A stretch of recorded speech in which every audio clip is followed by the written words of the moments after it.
Assalamualaikum warahmatullahi wabarakatuh. Perkenalkan, nama saya Widya Atika Putri dengan NIM 2011-80234. Di sini saya akan membawakan tema implikasi monitoring dan evaluasi pendidikan untuk meningkatkan mutu sekolah. Alhamdulillah, tetap semangat ya teman-teman. Kita mulai dari kebijakan pendidikan. Kebijakan pendidikan itu tidak bisa terlepas dari hakikat pendidikan, yaitu sebuah usaha untuk memanusiakan manusia dan menyiapkan untuk menjadi penerus yang cerdas serta beriman kepada Tuhan Yang Maha Esa. Kita di samping cerdas juga harus menjadi manusia yang beriman. Berikutnya kita mulai dari monitoring. Apa sih monitoring? Kita mulai dari definisi.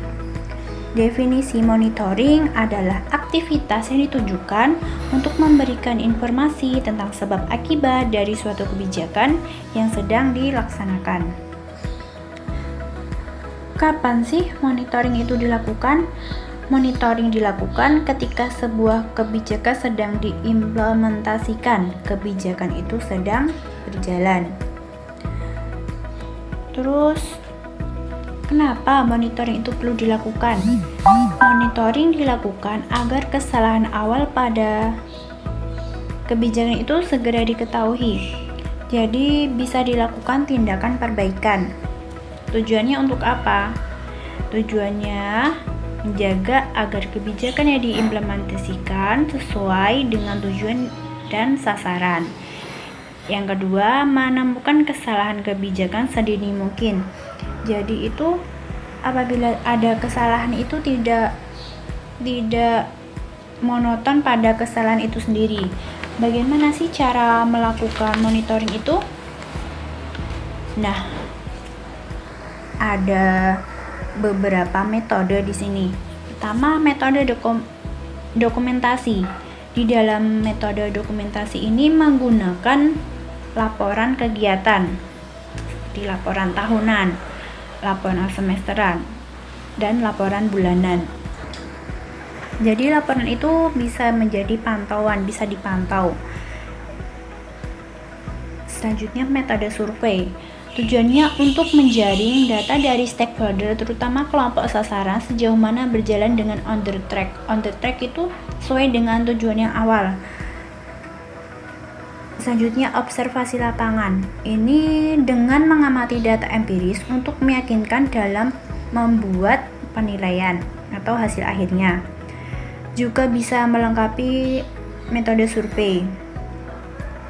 Metode wawancara, menanyakan. Seperti wawancara itu sendiri kan menanyakan kepada narasumber ya. Ini juga menanyakan beberapa aspek tentang implementasi sebuah kebijakan. Ada metode campuran.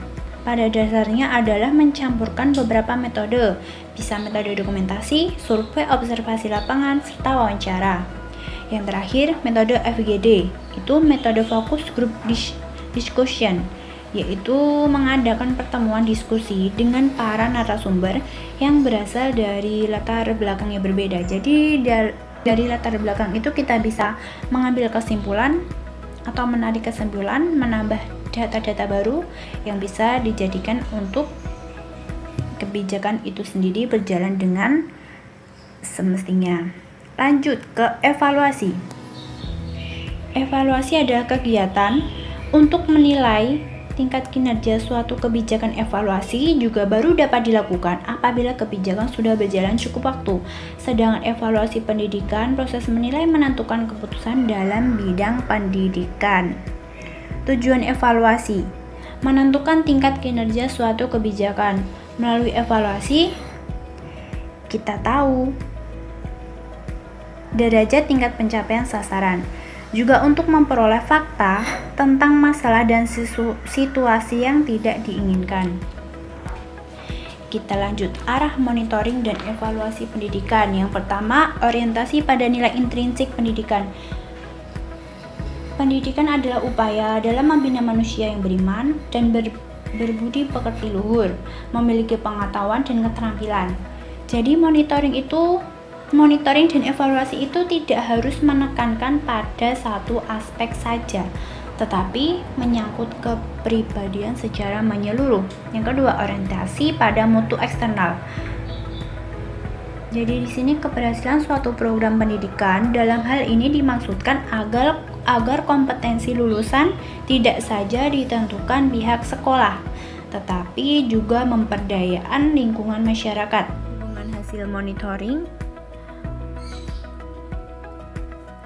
dan evaluasi terhadap peningkatan mutu sekolah. Ada yang pertama itu hasil informasi. Jadi hasil informasi yang didapat itu bisa dicatat untuk kemana sih arah kebijakan kita menggunakan informasi.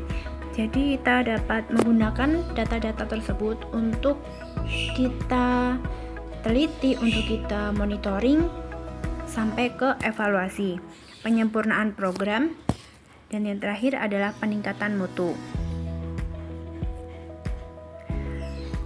Alhamdulillah kita sampai ke kesimpulannya. Jadi hasil kesimpulan monitoring dan evaluasi itu berupa informasi tentang berbagai hal, dan dijelaskan bahwa hasil monitoring dan evaluasi yang berupa informasi dapat mendiagnosis komponen-komponen yang berpengaruh terhadap pendidikan. Alhamdulillahirrahmanirrahim. Segitu saja penjelasan dari saya. Apabila kurang paham bisa ditanyakan. Assalamualaikum warahmatullahi wabarakatuh.